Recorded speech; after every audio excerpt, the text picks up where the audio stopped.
এই ভিডিওতে থাকবে 3টি জনপ্রিয় পুজো প্যান্ডেলের প্রস্তুতি। এর মধ্যে কল্যাণী আইটিআই মোড়, যেখানে শুরু হয়েছে ফাইবারের কাজ। এরপর কল্যাণী রথতলা পুজো প্যান্ডেলের প্রস্তুতি, যেখানে নির্মিত হতে চলেছে মথুরার শ্রীকৃষ্ণ বলরাম মন্দির। এবং A9 স্কোয়ার পার্কের পুজো, যেখানে হতে চলেছে পঞ্চকেদারের পুজো প্যান্ডেলের প্রস্তুতি। তাহলে ভিডিওটি শুরু করা যাক। কল্যাণী আইটিআই মোড় লিমিনেস ক্লাবে এবছরের থিম হলো মায়ানমারের বৌদ্ধ মন্দির, যেটি সম্ভবত সয়াতা ও মিয়াত প্যাগোডার আদলে নির্মিত হতে চলেছে। এর ঠিক আগের বছর অর্থাৎ 2025 সালে হয়েছিল মায়ানমারেরই সিনবিউম প্যাগোডা। প্রতি বছর এই ক্লাব নতুন নতুন চমক নিয়ে উপস্থাপনা করেন দর্শনার্থীদের কাছে। এবছরও ব্যতিক্রম হয়নি। কল্যাণী আইটিআই মোড়ের পুজো প্যান্ডেলের বৈশিষ্ট্য হলো উচ্চতার সাথে কারুকার্য। এই বছরও সেই ধারা বজায় রেখে মায়ানমারের বৌদ্ধ মন্দির উপস্থাপনা করতে চলেছেন, যার উচ্চতা প্রায় 150 ফুটের মতন। প্যান্ডেলের বাইরের অংশে ফাইবারের কাজ লক্ষ্য করা যাবে, যেটি সাদার ওপর গোল্ডেন করা থাকবে। প্যান্ডেলের ভেতরে হস্তশিল্পের কাজ থাকবে, যেটি অ্যালুমিনিয়াম, স্টিল, পিতলের মিশ্রণের দ্বারা তৈরি হবে। প্যান্ডেলের ভেতরে বাঁশ এবং বাটামের কাজ লক্ষ্য করা যাচ্ছে। শিল্পীরা এখানে জোর কদমে কাজ করছেন। প্যান্ডেলের ওপরের অংশের দিকে তাকালে লক্ষ্য করা যাবে একটি ঝাড়বাতির স্ট্রাকচার তৈরি করা হয়েছে। এবছর কল্যাণী আইটিআই মোড়ে প্রতিমাতে থাকবে বিশেষ চমক। শোনা যাচ্ছে কুমারটুলির স্বনামধন্য শিল্পী প্রদীপ রুদ্র পাল মাতৃ প্রতিমা নির্মাণ করতে চলেছেন। এখানে মণ্ডপ শিল্পীরা ফাইবারের কাজগুলিকে করছেন। এগুলি এখন দেখা যায়।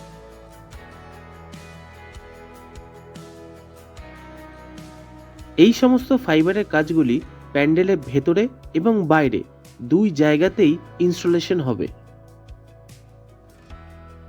প্রথমে ডাইসের মাধ্যমে এই সমস্ত ছাঁচগুলিকে তৈরি করা হয়েছে এবং বিশেষ প্রক্রিয়ায় ব্রাশের মাধ্যমে এইগুলিকে ফিনিশিং করা হচ্ছে। প্যান্ডেলের ভেতরে আরেকটি অংশে লক্ষ্য করা যাচ্ছে শিল্পীরা একটি বাটাম এবং প্লাইয়ের একটি ফ্রেম তৈরি করে সুন্দরভাবে এখানে একটি ডিজাইন তৈরি করছেন। প্যান্ডেলের দেয়ালের এই অংশেতে লক্ষ্য করা যাচ্ছে বাটামের কাজগুলিকে এখানে সুন্দরভাবে ফ্রেমওয়ার্ক করা হয়েছে। প্যান্ডেলেতে অনেক বাটাম ব্যবহার করা হয়েছে, সেই দৃশ্য এখানে তোলা হলো। এখানে শিল্পীরা বাটামের কাজগুলিকে এখানে সুন্দরভাবে ফিনিশিং টাচ দিচ্ছেন। বাটামের এইসব স্ট্রাকচারগুলি প্যান্ডেলের দেওয়ালেতে এবং চূড়াতে ইনস্টলেশন হবে। কল্যাণী আইটিআই মোড়ে পুজো প্যান্ডেলের বাইরের অংশেতে প্রচুর বাঁশ এবং বাটামের ব্যবহার হয়েছে।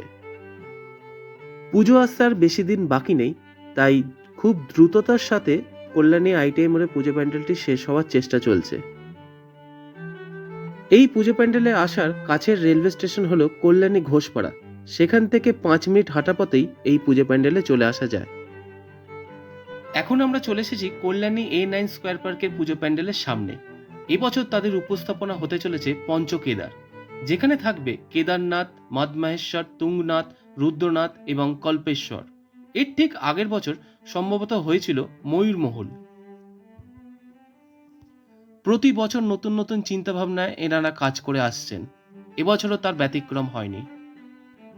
দেখা যাচ্ছে এখন কাজ অনেকটাই বাকি রয়েছে, সবে ফ্রেমের স্ট্রাকচারটা শুরু হয়েছে। বাঁশের কাজ, বাটামের কাজ এখানে লক্ষ্য করা যাচ্ছে। কল্যাণী A9 স্কোয়ার পার্কের পুজোতে এখনো অনেকটাই কাজ বাকি রয়েছে। এই পুজোটি সুবিশাল মাঠের মধ্যেই হয়ে থাকে। এই পুজো প্যান্ডেলে আসতে হলে কাছের রেলওয়ে স্টেশন হলো কল্যাণী রেলওয়ে স্টেশন থেকে বেরিয়ে 10 মিনিট হাঁটা পথে এই পুজো মণ্ডপে সহজেই চলে আসা যায়। এখানে লক্ষ্য করা যাচ্ছে বাঁশের সাহায্যে 3টি মন্দিরের আকারের রূপ দেওয়া হয়েছে। পরবর্তীকালে আরও 2টি মন্দিরের আকারে রূপ দেওয়া হবে, তখন পঞ্চকেদারের আকার ধারণ করবে। A9 স্কোয়ার পার্কের পুজো প্যান্ডেলের প্রস্তুতি দেখে এখন আমরা যাব কল্যাণী রথতলায়।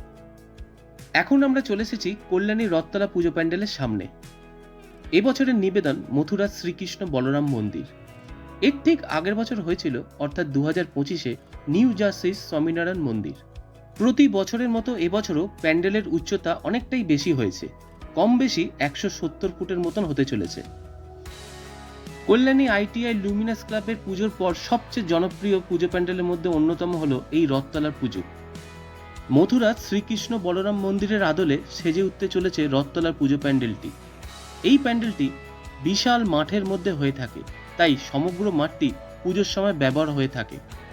প্যান্ডেলের ভেতরে এবং বাইরে বাঁশের কাজ প্রচুর মাত্রায় হয়েছে এবং বাটামের স্ট্রাকচারও নির্মিত হয়েছে। কল্যাণী রথতলা পুজো প্যান্ডেলের বৈশিষ্ট্য হলো উচ্চতার সাথে কারুকার্য। প্রতি বছর এনারা নতুন নতুন চিন্তা ভাবনায় কাজ করেন। এখন আমরা প্যান্ডেলের ভেতরে প্রবেশ করে দেখি ভেতরে কতটা কাজ এগিয়েছে। এখানে লক্ষ্য করা যাচ্ছে প্যান্ডেলের ভেতরেতে অনেক বাটামের স্ট্রাকচারগুলি এখানে রাখা রয়েছে। এইগুলিই সমস্ত প্যান্ডেলের ওপরের অংশে এবং প্যান্ডেলের দেওয়ালেতে ইনস্টলেশন হবে। প্যান্ডেলের বাঁ দিকে এবং ডান দিকে প্রচুর বাটাম রাখা হয়েছে। প্যান্ডেলের বাইরের অংশেতে বাটামের কাজগুলি এখানে লক্ষ্য করা যাচ্ছে। বাটামের সাহায্যে প্যান্ডেলের এই নিচের অংশের ফ্রেমগুলিকে এখানে তৈরি করা হয়েছে। কিছু ফ্রেম মাঠের মধ্যে রাখা হয়েছে, সেগুলোই সমস্ত প্যান্ডেলেতে ইনস্টলেশন হবে। প্যান্ডেলের নিচের অংশে অনেকটাই বাটাম দিয়ে কাজ সম্পন্ন করা হয়েছে এবং প্যান্ডেলের ওপরের অংশেতে কিছুটা বাটামের কাজ হয়েছে, সেটি এখানে তুলে ধরা হলো। কল্যাণী রথতলা পুজো প্যান্ডেলটি সুবিশাল মাঠের হওয়াতে অনেকটা জায়গা জুড়ে এই প্যান্ডেলটি হয়ে থাকে। কল্যাণী রথতলা পুজো প্যান্ডেলের উচ্চতা যতটা বেশি হয়, চওড়াও ঠিক ততটাই বেশি হয়ে থাকে।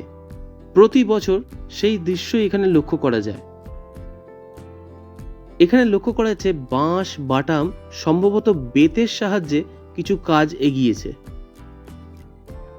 এই প্যান্ডেলটি যখন সম্পূর্ণ হবে, এর সৌন্দর্যতা এক অন্য মাত্রা পাবে। এই পুজো প্যান্ডেলে আসতে হলে কাছের রেলওয়ে স্টেশন হলো কল্যাণী, সেখান থেকে অটো কিংবা টোটো ধরে এখানে সহজেই চলে আসা যায়। এছাড়াও কল্যাণী ঘোষপাড়া থেকেও আসা যায়। সেক্ষেত্রে কল্যাণী ঘোষপাড়া থেকে অটো রিজার্ভ করে এই কল্যাণী রথতলা পুজো প্যান্ডেলের সামনে চলে আসা যায়। এই ভিডিওতে কল্যাণীর 3টি জনপ্রিয় পুজো প্যান্ডেলের প্রস্তুতি তুলে ধরা হলো। এখনও কাজ অনেকটাই বাকি রয়েছে, যখন কাজ সম্পূর্ণ হবে আবারও দেখানোর চেষ্টা করব। ততদিন পর্যন্ত সবাই ভালো থাকুন এবং সুস্থ থাকুন। নমস্কার।